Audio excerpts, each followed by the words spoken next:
welcome back. We'll be continuing with graph coloring. So today we are gonna see one theorem based on graph coloring. So we have seen what is the chromatic number of a graph and what is vertex coloring, edge coloring, etc. So the text I am using will be given in the description box. Okay, let's go on to this theorem. The theorem says is that a graph G has chromatic number 2 if and only if G is a non-empty bipartite graph. So before going on to this theorem, we must know what is chromatic number, what is bipartite, etc. So let's recall that. So chromatic number is simply the minimum number of colors which is required to color a graph. So coloring is based on, like, if we color one edge, that adjacent edge must not get the same color. That's what edge coloring is. For vertex coloring, if we color a vertex with one color, the adjacent vertex must not get the same color. So we need to color the graph in a way like this. So let's have this theorem. A graph G has chromatic number 2 if and only if G is a bipartite graph.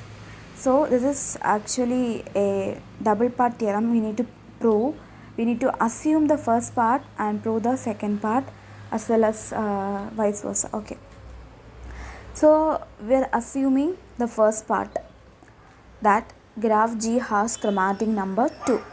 So we'll be proving G is a bipartite graph. So what do you mean by bipartite graph? If I have a graph G and I have marked all these vertices there, I have a vertex set in the graph G. So if I partition that vertex set into two sets in such a way that the vertices in one set will not be connected to each other, there won't be edge between them, but they will be connected to another vertex in the other set. So that's what a bipartite graph. If all these vertices satisfy the same condition, that's what called a bipartite graph. So here chromatic number is 2. That means the minimum number of colors required to color the graph is 2. We barely need only 2 colors to color the graph. So I'll be taking the vertex set of this particular graph, that is V of G. If I partition the vertex set into two independent sets, suppose V of 1, V of 2, the first set will be getting one color and the second set will be getting another color, because chromatic number is 2, no, I can use 2 colors in the graph. So first set will be having one color and the second set will be having another color. So in the first set I cannot use any other color because the vertex are adjacent, right? So I cannot use another the same color in that. I have to use another color. So there won't be any connection between vertices in V1 and as well as in V2. But a vertex in V1 will be connected to a vertex in V2. So that is what meant by a bipartite graph. So we have almost proved what does this theorem. That is, every edge of G must have one end vertex in V1 and other end vertex in V2. That is what meant by a bipartite graph. So that is the first part, and later we will assume the second part. Suppose G is bipartite. Then we have to prove G has chromatic number 2. That is, the minimum number of colors required to color the graph is 2. That's what we need to prove. That's the converse part of this theorem. So similarly, we can prove the converse in the same way, because graph is bipartite. So vertex set can be partitioned into two sets, say V1 and V2. V1 will be getting one color and V2 will be, if we color V1 with one color and V2 will be other color, that what meant by chromatic number is, yeah, the graph has chromatic number 2 because we have two sets and coloring the vertices of one set with one color and the other set vertices will be getting the other color. So the graph will be barely getting chromatic number as 2. We barely use only 2 colors to color the graph. So that is what meant by this theorem. Next is clique of a graph. So what is a clique in a graph? A clique in a graph is a complete subgraph of G. So look at this figure. I have drawn a graph E and I have drawn a subgraph of E. So this is my subgraph of E. So which is a complete graph. So I can call this graph as a clique. So that's what meant by a clique in a graph. A clique is simply a complete subgraph of a graph. Here I have drawn a graph G and I'm gonna find the clique number of this graph.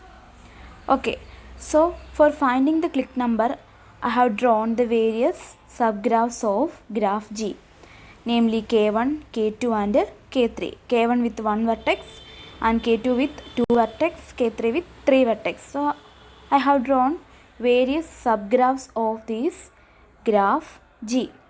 So for finding clique number, I have to identify which is my largest subgraph. So K3 is my largest subgraph among these 3 subgraphs given. Okay, so what is the order of K3? Is 3 because it consists of 3 vertices. So that is what clique number is. The order of largest subgraph of a graph, which is known as the clique number of a graph.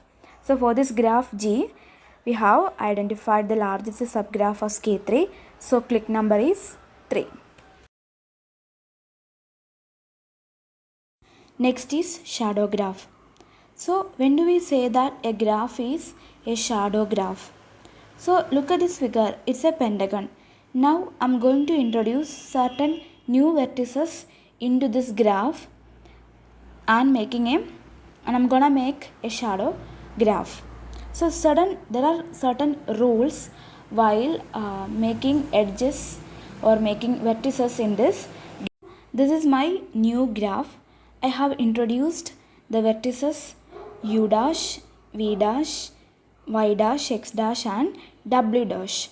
So a shadow vertex or shadow graph of a graph G is obtained from G by adding a new vertex v dash to each vertex v of G and joining v dash to the neighbors of v in G. So that particular vertex u dash or v dash is known as a shadow vertex of v, and this particular graph is known as a shadow graph. So there are some rules for shadow vertices. These shadow vertices must not be connected to the parent vertex, that is u dash is the shadow vertex of u and v dash is the shadow vertex of v.